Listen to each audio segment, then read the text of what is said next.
শুরুতেই জানিয়ে দেব, উত্তর কোরিয়া ও রাশিয়ার অস্ত্র ব্যবসা বিশ্বের জন্য হুমকি তৈরি করবে অভিযোগ দক্ষিণ কোরিয়ার। জানিয়ে দেব, রাশিয়াকে মোকাবেলায় এবার কয়েকশো বাংকার বানাচ্ছে 3 দেশ।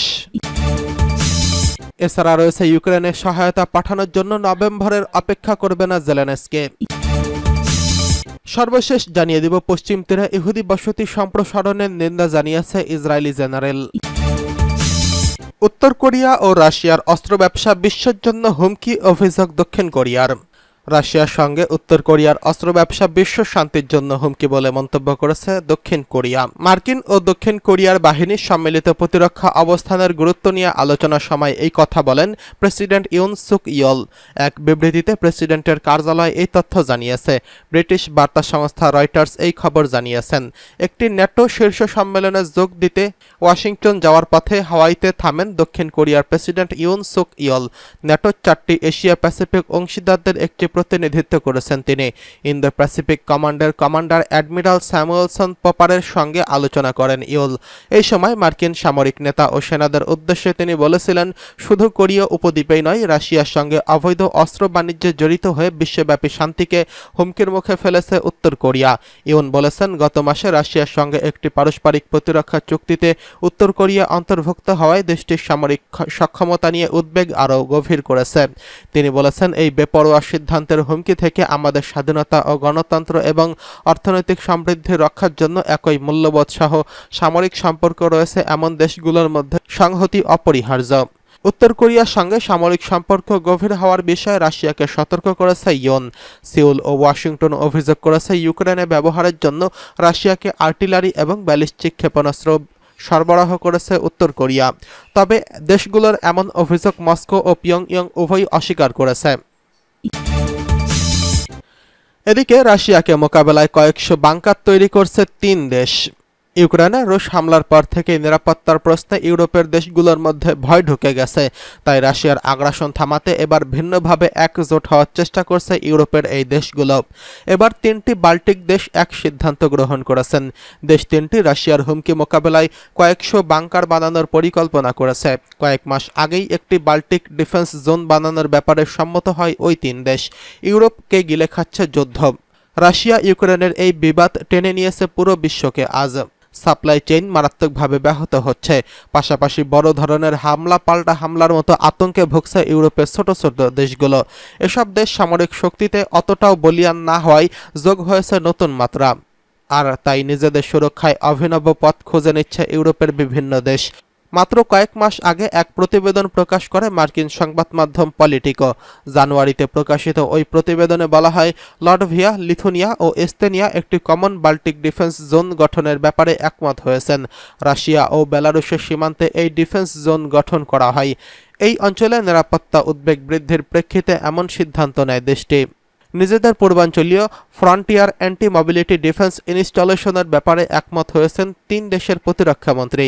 রুশ সরকারের অর্থায়নে পরিচালিত টেলিভিশন নেটওয়ার্ক আরটি জানিয়েছে, রাশিয়ার সীমান্তের সঙ্গে 294 কিলোমিটার জুড়ে একটি সুরক্ষা আইন তৈরি করতে প্রোটোটাইপ বাংকারের পরীক্ষা চালানো শুরু করেছে এস্তোনিয়া।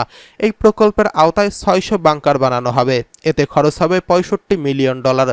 বাংকারের চূড়ান্ত নকশা এখনও ঠিক করতে পারেনি এস্তোনিয়ার সরকার।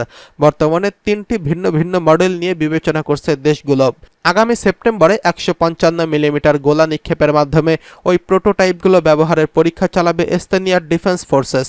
সরকারি জমিতেই এই বাংকার বানাতে চায় দেশটি। তবে প্রয়োজনে ব্যক্তি মালিকানাধীন জমির মালিকদের সঙ্গেও কথা বলবে এস্তোনিয়ার কর্তৃপক্ষ। সীমান্ত এলাকায় বাংকারের প্রয়োজনীয়তা আছে বলে জোর দিয়ে বলেছেন এস্তোনিয়ার প্রতিরক্ষামন্ত্রী হানো পেভগার। তিনি বলেছেন, ইউক্রেনের রাশিয়ার যুদ্ধ দেখিয়েছে যন্ত্রপাতি ও গোলাবারুদ এবং জনশক্তির পাশাপাশি এস্তোনিয়াকে সীমান্তের প্রথম মিটার থেকেই রক্ষায় আমাদের প্রতিরক্ষা অবকাঠামো প্রয়োজন রয়েছে। প্রতিটি বাংকারে 10 জন করে সেনা সদস্য থাকতে পারবে বলে জানিয়েছে সংবাদ মাধ্যম ইআরআর। আগামী বছরের শুরুর দিকে এই বাংকার তৈরির পরিকল্পনা করছে এস্তোনিয়ার সরকার। এদিকে ইউক্রেনের সহায়তা পাঠানোর জন্য নভেম্বর পর্যন্ত অপেক্ষা করবে না বলছে জেলেনস্কি। রুশ আগ্রাসনের বিরুদ্ধে লড়াইয়ে ইউক্রেনের সহায়তা পাঠানোর জন্য যুক্তরাষ্ট্রকে নভেম্বরের প্রেসিডেন্ট নির্বাচনের ফলাফলের অপেক্ষা না করার আহ্বান জানিয়েছেন ইউক্রেনের প্রেসিডেন্ট ভলোদিমির জেলেনস্কি। ওয়াশিংটনে ন্যাটো সম্মেলনের আগে ডোনাল্ড রিগান ইনস্টিটিউটের মার্কিন রাজনৈতিক নেতাদের সঙ্গে এই আহ্বান জানান তিনি। ব্রিটিশ বার্তা সংস্থা রয়টার্স এই খবর জানিয়েছেন। জেলেনস্কি বলেন, সবাই নভেম্বরের অপেক্ষা করছে। আমেরিকানরা নভেম্বরে অপেক্ষা করছেন। ইউরোপ, মধ্যপ্রাচ্য, প্রশান্ত মহাসাগর, পুরো বিশ্বই নভেম্বরের দিকে তাকিয়ে আছে। এবং সত্যি বলতে রুশ প্রেসিডেন্ট ভ্লাদিমির পুতিনও নভেম্বরের অপেক্ষাই করছেন।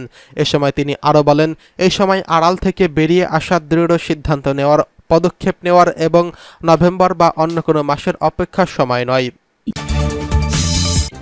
এদিকে পশ্চিম তীরে ইহুদি বসতি সম্প্রসারণ নিন্দা জানাচ্ছে ইসরায়েলি জেনারেল। ফিলিস্তিনের অধিকৃত পশ্চিম তীরে ইহুদি বসতি সম্প্রসারণের নিন্দা জানিয়েছেন ইসরায়েলের সামরিক বাহিনীর একজন জেনারেল। একই সঙ্গে এই অঞ্চলে বসতি স্থাপনকারীদের সহিংসতার সমালোচনাও করেছেন তিনি। এমনকি ফিলিস্তিনি বাসিন্দাদের কোনো ধরনের হুমকি সৃষ্টি না করতে মন্তব্য করেছেন বিদায়ী ওই ইসরায়েলি জেনারেল। এক প্রতিবেদনে এই তথ্য জানিয়েছে সংবাদ মাধ্যম আল জাজিরা।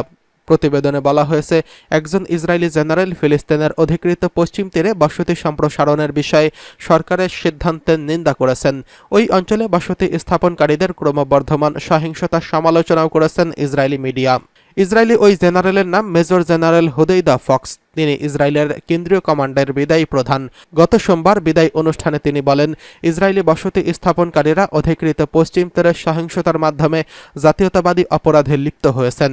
তিনি আরও বলেন, ইসরায়েলি বসতি স্থাপনকারীদের এই কর্মকাণ্ড পশ্চিম তীরের ফিলিস্তিনি বাসিন্দাদের মধ্যে বিশৃঙ্খলা ও ভয়ের বীজ বপন করেছে, যারা ইসরায়েলিদের জন্য কোনো ধরনের হুমকি সৃষ্টি করেনি। ইসরায়েলি জেনারেল ইয়াহুদা ফক্স আরও বলেন, এটা আমার চোখে ইহুদি ধর্ম নয়, অন্তত যার সাথে আমি আমার বাবা ও মায়ের বাড়িতে বড় হয়েছি তাও নয়। এটা তাওরাতের পথ নয়, এটির মাধ্যমে শত্রুর পথ অবলম্বন করা হচ্ছে। গত বছরের অক্টোবরে গাজায় ইসরায়েলের আগ্রাসন শুরু করার পর থেকে ইসরায়েলি বাহিনী এবং বসতি স্থাপনকারীরা ফিলিস্তিনের অধিকৃত পশ্চিম তীরে ফিলিস্তিনি শহর ও গ্রামগুলোতে অভিযান ব্যাপকভাবে বাড়িয়েছে। ফিলিস্তিনি কর্মকর্তাদের মতে, গত অক্টোবর থেকে ইসরায়েলি বাহিনী এবং ভূখণ্ডে বসতি স্থাপনকারীদের হাতে কমপক্ষে 553 ফিলিস্তিনি নিহত হয়েছেন এবং আরও 9510 জনকে আটক করা হয়েছে। আল জাজিরা আরও বলেছে, ফক্সের এই মন্তব্য এমন সময় সামনে এলো যখন কয়েকদিন আগেই ইসরায়েলি সরকারের অধিকৃত পশ্চিম তীরের অবৈধ বসতিগুলোকে আরও 5000-এরও বেশি নতুন আবাসন ইউনিট অনুমোদন করেছে। ইসরায়েলের অধিকৃত পশ্চিম তীরে প্রায় 30 লাখ ফিলিস্তিনি বসবাস করে এবং এছাড়া সমগ্র এই অঞ্চল জুড়ে 100টিরও বেশি ইসরায়েলি বসতিতে 5 লাখেরও বেশি ফিলিস্তিনি বসবাস করে।